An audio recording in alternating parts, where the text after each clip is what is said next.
In continuation of my series of top 10 lists of different metal genres, these are the top 10 death metal albums of 2025. I already did melodic death metal, so this will be more traditional death metal and variations thereof. Some of these albums will be progressive death metal and some technical death metal, or albums leaning towards thrash. But it's all metal, it's all good. That's why I'm doing this, so let's get into it.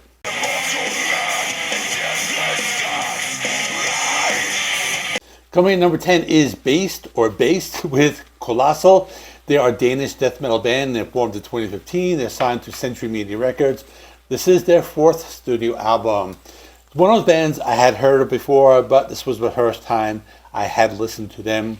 What makes this album unique is the fact they are mixing elements of classic rock and traditional heavy metal into their death metal sound. I know this album was kind of divisive for that reason, but I tend to gravitate towards death metal albums that are a little more on the experimental side. There are lots of awesome tracks, such as Stormbringer, which starts off like a typical heavy metal song with an almost glam metal sound before going to their typical death metal sound. There's also Colossus, which has some of those slow, Metallica sounding guitar riffs before moving into the death metal sound.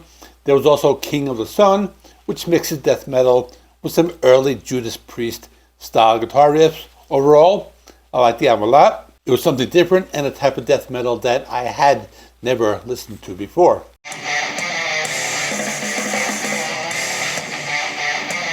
Coming in number 9 is Spirit World with Eldorado. This is an American death metal band from Las Vegas. They formed in 2017. This is their third album. They are on Century Media Records. The band is very different. They play death metal mixed with outlaw country, and their albums are Western themed. This was one of those albums that was either a love it or hate it type of album. I saw a lot of mixed reviews for this one. It's probably the least death metal sounding album on this list, as they have their own unique sound, but I enjoyed it for that reason. I have it on the list. There are some good tracks like Abilene Grime, which has some Johnny Cash style country with death metal and hardcore punk. There was No Vacancy in Heaven. It had some Slayer style guitar riffs and probably closer to thrash metal. There was Birdsong of Death that sounded like a cross between a power ballad from a glam metal band and some outlaw country. But overall, it's a strange album. I liked it. It's very different than a typical death metal album.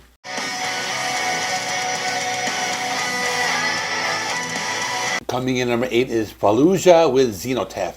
They are an American progressive and technical death metal band that formed in 2007. This is their sixth album. They are signed to Nuclear Blast Records. I like the band a lot. They play technical death metal, but songwriting is very good. It's all science fiction based and similar to another band that I liked called the Zenith Passage. Lots of good songs here, like In Stars We Drowned. I like this one because it opens the album with a very Pink Floyd type of sound. After this song is Kaleidoscopic Waves, which sounds like what you would expect. It's pure technical death metal with lots of complex guitar riffs and blast beats.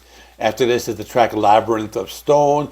This has some heavy pummeling guitar riffs and some different vocal styles, from deep guttural death growls to more evil, almost black metal sounding vocals.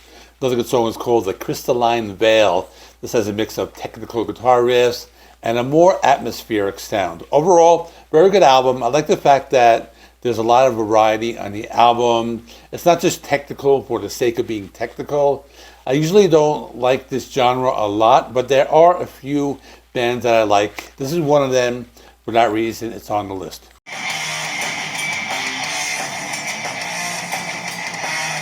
Coming in number 7 is Sentinex and their album With Guts and Glory. They are a Swedish death metal band. They formed in 1990. This is their 12th studio album. They are on the Black Lion record label. It's a short album. It's just 8 songs with a runtime of 29 minutes. It's almost an EP, but songs are pretty good. Some of the key tracks include Becoming. This is a very old school death metal sound, some death metal style vocals, and lots of speed. There's also the track I Am the Way, which is more of an extreme thrash metal song with elements of death metal. There was also a Masterpiece of Flesh, which was a little more on the melodic side, had elements of punk rock mixed into the sound. There was In My Dreams, which is just a full-on assault of death metal. Overall, I like the album. I had never listened to this album before. I never listened to the band before, and they've been around a long time. I imagine they're one of the first Swedish death metal bands, so for that reason, they're on the list.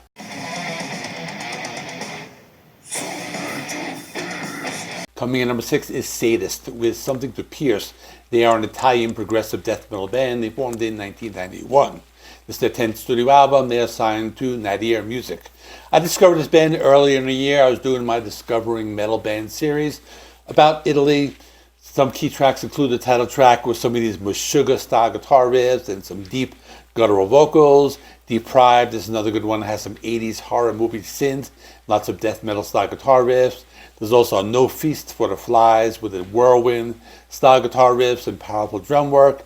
Then it was Kill, Devour, Dissect, had some creepy choir sounds and some old school death metal rhythms mixed with some creepy carnival music. There was The Sun God that incorporated some symphonic elements into the sound. Overall, it's a very good album that I have been going back to this one a lot. If you like death metal that's a little more experimental, I recommend you check it out.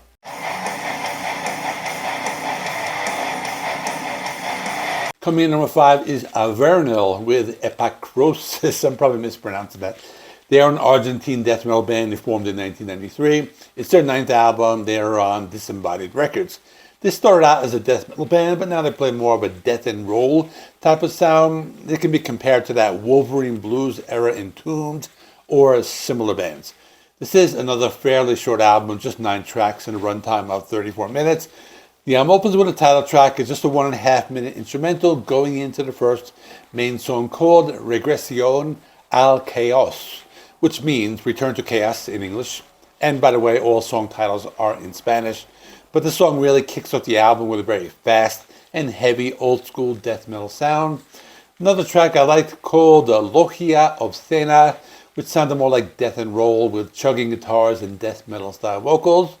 And another track called Arconte Egregor, which had slower death doom sound at first, moving towards a typical death and roll sound. Overall, the album was released not too long ago. I liked it a lot, and I included it on the list.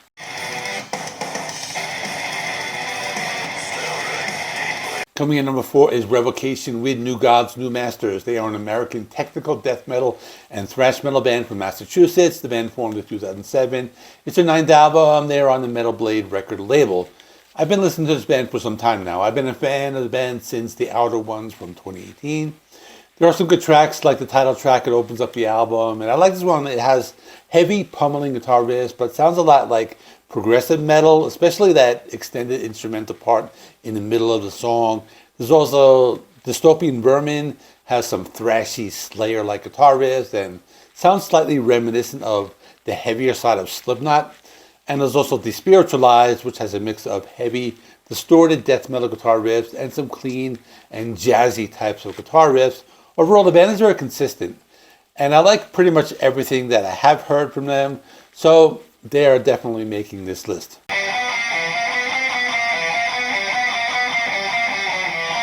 Coming in number 3 is Benediction with Ravage of Empires. They are a death metal band from the UK. They formed in 1989.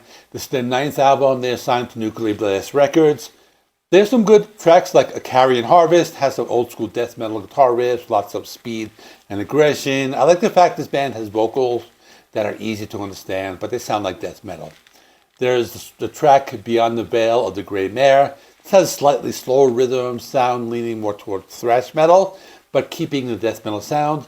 There was also Genesis Chamber, had some spoken word parts, and some of those really whirlwind style guitar riffs.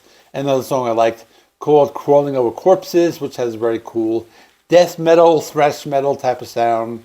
This band plays that signature style of UK death metal, similar to bands like Bolt Thrower and Cancer, which is a band that will be coming up pretty soon. But they're not number 2.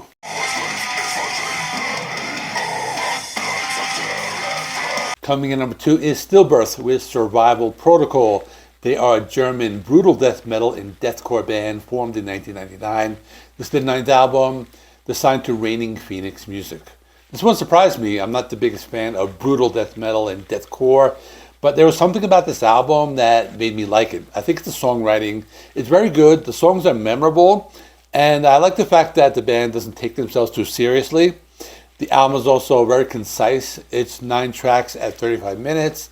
There are lots of different sci-fi related sound effects, and there are lots of good tracks such as Existence Erased, which has some deep guttural vocals and beat down guitar riffs. There's also Trapped in Darkness, which had more of a cinematic sound before going into full brutality. There was Baptized in Blood, had some flamenco style guitars in the intro, and there was Cult of the Green, had some of those Lorna Shore style vocals and lots of guitars and pinch harmonics. Overall, one of the best albums from this particular genre that I've heard all year. They're very unique, they're more experimental, they do different things. Sometimes deathcore sounds the same, or brutal death metal, but this one was very different. That's why I like this at number 2.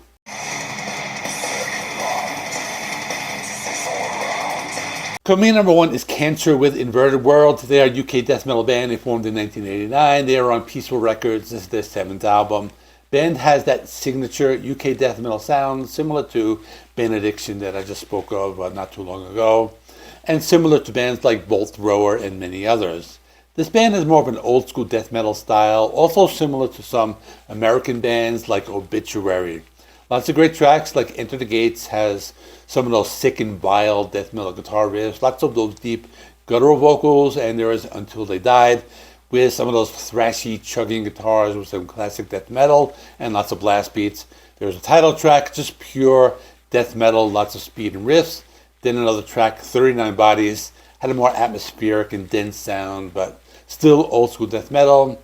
And the band also has a vocalist that's easier to understand, similar to Benediction, although this band was closer to pure death metal. I think this was the most pure death metal sounding album on this list, as most of the other albums were more like variations of subgenres of death metal or mixed genres, but this is as old school as it gets, and that's why I put it at number 1. So that's all for death metal. I still have a few more videos from end of the year content. If you missed anything, all of the episodes are in this playlist right here. I have all my end of the year top 10 lists from different genres. Next up is black metal. And then I'm going to do a special episode of just mixed genre albums that didn't really fit on any of the other lists, or I couldn't come up with 10 from that specific genre or anything like that. It's kind of like a mixed top 10. But in the meantime, thanks for watching. If you like this video, helps me with the YouTube algorithm, please subscribe. I will see you in the next one.